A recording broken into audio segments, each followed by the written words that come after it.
The voicemail Sarah's phone buzzed at 3:47 a.m. with a notification she'd never seen before. New voicemail from You Future. She stared at the screen, half asleep, trying to make sense of it. A spam call, probably. Some scammer spoofing her own number. She almost deleted it without listening, but curiosity won. She pressed play, static. Then her own voice, breathless and terrified. Sarah, listen carefully. This is you calling from 72 hours in the future. In 3 days, you're going to die. I know how insane this sounds, but you have to believe me. At exactly 6:15 p.m. on Friday, you'll be in your apartment. Someone will knock on your door. Do not answer ID, no matter what they say, no matter who they claim to be. If you open that door, you die. I opened it, and now I'm calling from wherever you go when you die, making the worst mistake of your life. Please, Sarah, don't open the door. The voicemail ended. Sarah sat up in bed, fully awake now, her heart pounding. She played it again. The voice was definitely her, same slight lisp on her S's, same nervous laugh at the end of sentences, same breathing pattern. She checked the timestamp, received 3:47 a.m. Tuesday. If the voicemail was real, if she was calling herself from 72 hours in the future, that meant she was calling from Friday at 3:47 a.m., 6 hours after her supposed death at 6:15 p.m. Sarah looked at her calendar. Today was Tuesday, 3 days until Friday, 3 days until someone knocked on her door, 3 days until she either listened to her own warning or died finding out if it was real. Sarah didn't go back to sleep. She sat on her couch as dawn broke over Portland, playing the voicemail over and over, analyzing every word, every breath, every background sound. The voice was hers, she was certain. But how? At 7 a.m., she called her best friend Maya. I need you to listen to something. She played the voicemail on speaker. Maya was quiet for a long moment. That's a really good deepfake. Like scary good. Who sent it? It came from my own number. Sarah, that's not possible. Someone's messing with you. Probably that AI voice cloning stuff. Did you post videos online? TikTok? Instagram? Someone could have scraped your voice and I know how it sounds, but what if it's real? Then you're getting a warning from a future ghost version of yourself, which means you believe in time. Traveling spirits, which means you need more sleep. Maya's tone softened. Look, it's creepy, I'll give you that. But it's Tuesday, you have 3 days. Don't answer your door Friday at 6:15, problem solved. What if not answering makes it worse? What if the warning itself causes? Don't spiral, just be careful Friday, okay? Sarah hung up, unsatisfied. Maya was right about one thing. She had 3 days. 3 days to figure out if this was real or an elaborate prank. She saved the voicemail to 3 different cloud storage accounts and texted it to herself as a backup. Then she noticed something. In the background of the voicemail, barely audible beneath her frantic warning, there was a sound, a rhythmic thumping, like someone or something pounding on a door. Tuesday passed slowly. Sarah worked from home, distracted, jumping at every notification. She researched voice cloning technology, time travel theories, and cases of people receiving calls from their future selves. The internet had plenty of stories, but no answers. At 3:47 a.m. Wednesday, exactly 24 hours after the first voicemail, her phone buzzed again. New voicemail from You Future. Sarah's hands shook as she pressed play. Her voice again, but different now. More desperate. Sarah, it's me again. I'm calling from 48 hours ahead now. You got my first message, right? You have to listen. Friday at 6:15 p.m., someone knocks. You'll recognize their voice. You'll think it's safe. It's not. I can't tell you who it is because that might change things, might make it worse, but please, whatever you do, don't open the door. I'm running out of time. Something's happening to me here. The knocking won't stop, and I don't know how much longer I can. The voicemail cut off mid-sentence. But in the background, clearer this time, Sarah could hear it, frantic pounding on a door, and underneath that, muffled, a voice calling her name. Sarah saved this voicemail too, backed it up. Then she did something she'd been avoiding. She called her own number.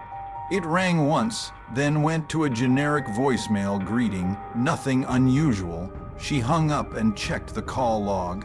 The incoming voicemails showed no phone number, just You Future as the contact name, as if her phone had created a new category specifically for calls from herself. Wednesday, Sarah barely left her bedroom. She ordered food delivery, canceled her therapy appointment, and spent hours researching. She found a Reddit thread from 2 years ago. Someone claiming they'd received a voicemail from their future self warning about a car accident.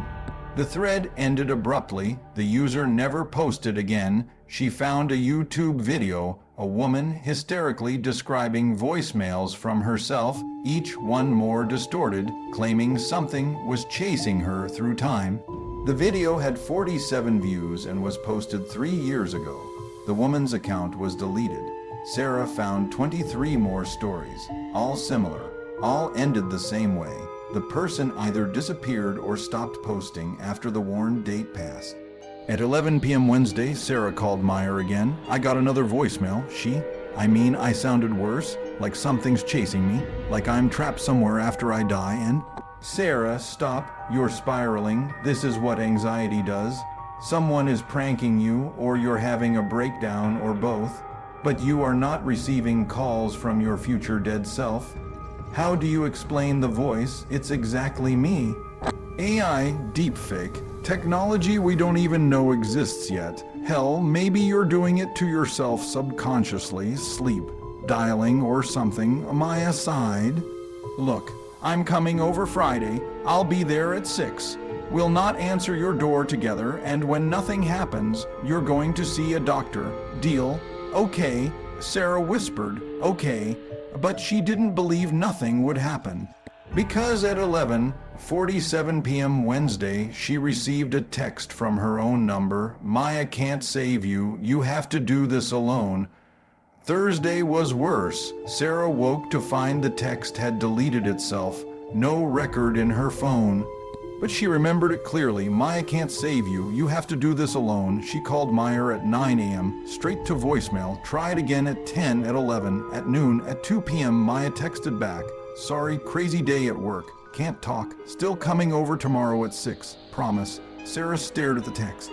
Maya never texted like that. Too formal, too brief, and Maya worked from home on Thursdays. She called again, voicemail at 3:47 a.m. Friday.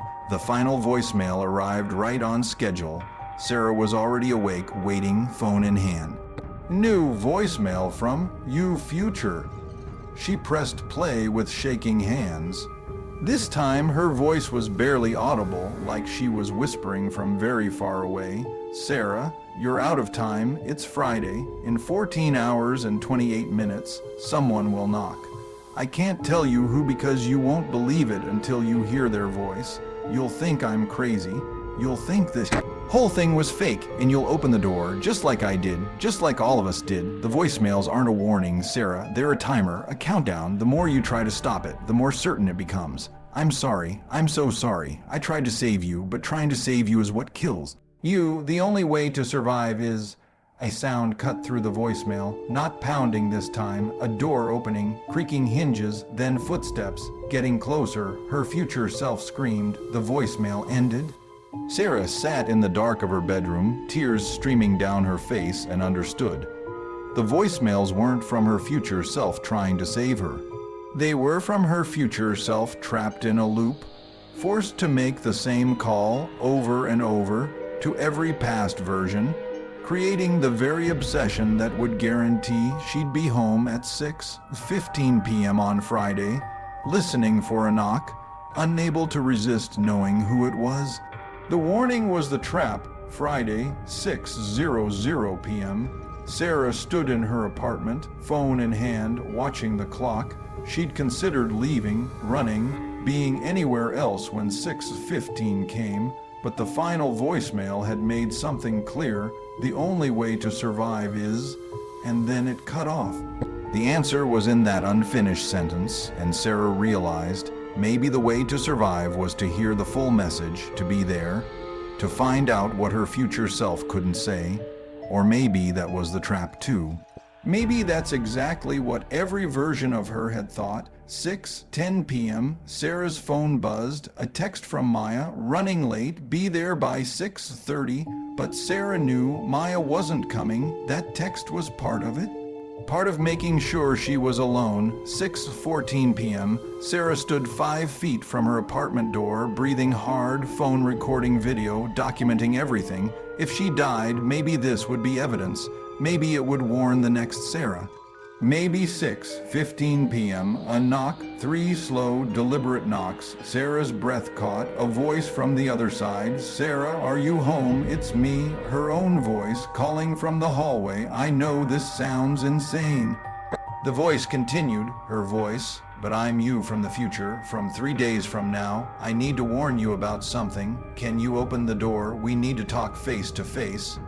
Sarah's mind raced. The voicemails had warned her not to open the door, but they'd never said who would knock.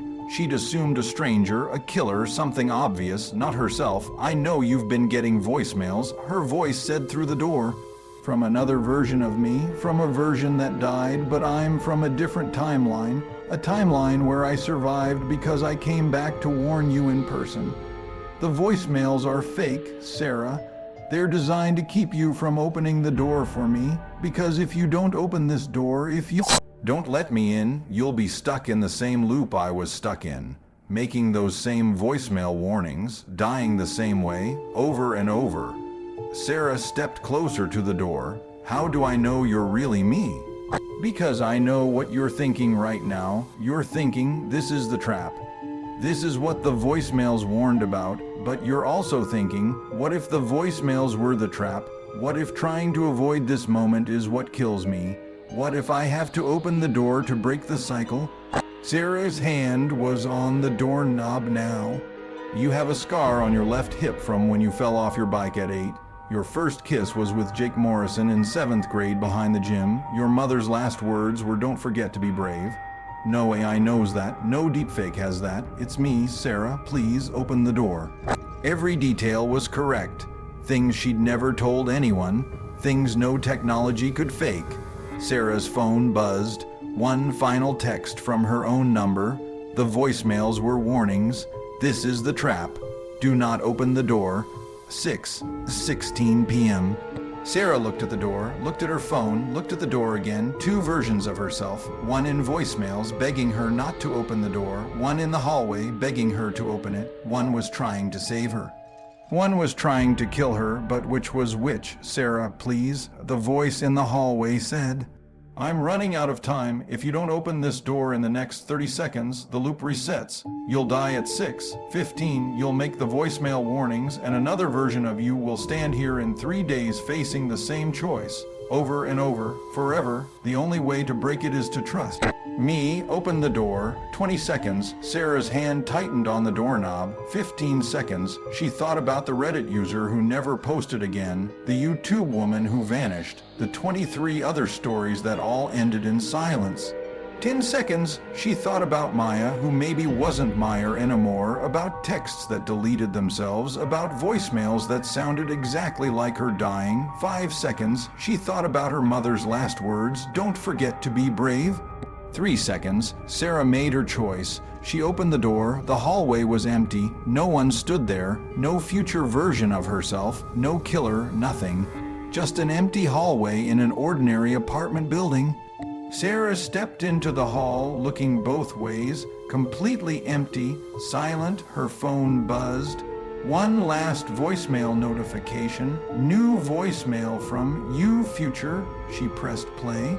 Her own voice, calm now, resigned. You opened it, just like I did, just like every version of us does. You want to know the truth? There was never anyone in the hallway. There was never anyone knocking. The trap isn't on the other side of the door, Sarah. The trap is the door. The moment you open it, you step out of your timeline and into the void, into the space between moments, and from here, you're stuck. Forced to make those voicemail warnings to your past self. Forced to knock on your own door. Forced to watch yourself make the same mistake over and over. I'm sorry, I tried to warn you. But warnings can't stop what's already happened. You open the door at 6:15 p.m. And in this reality, that's the moment you died. Welcome to where the voicemails come from. Your shift starts now. Sarah looked down at her hands.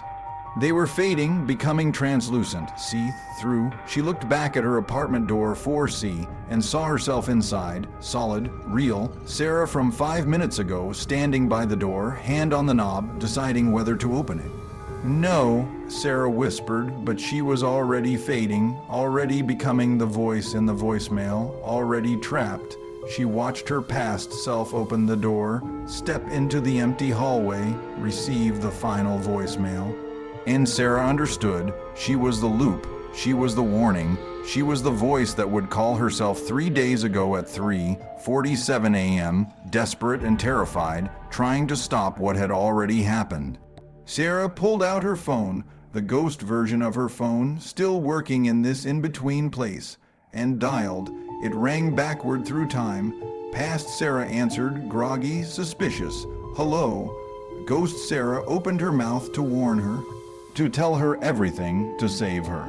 But the words that came out were the same words that always came out. Sarah, listen carefully. This is you calling from 72 hours in the future. In 3 days, you're going to die. At exactly 6:15 p.m. on Friday, you'll be in your apartment. Someone will knock on your door. Do not answer ID. She couldn't change the script, couldn't say anything different. The voicemail played itself through her, word for word, exactly as she'd received it 3 days ago, because she wasn't making the voicemail. The voicemail was making her. When she finished, she hung up and watched her past self. 3 days ago, save the voicemail, back it up, start obsessing over it. Watched her create the very conditions that would guarantee she'd be home at 6:15 p.m. on Friday. Guarantee she'd open the door, guarantee she'd end up here. Sarah tried to scream, tried to break the loop, tried to do anything different, but at 3:47 a.m., her phone would ring backward through time again, and she would make the same call, give the same warning, create the same trap, forever.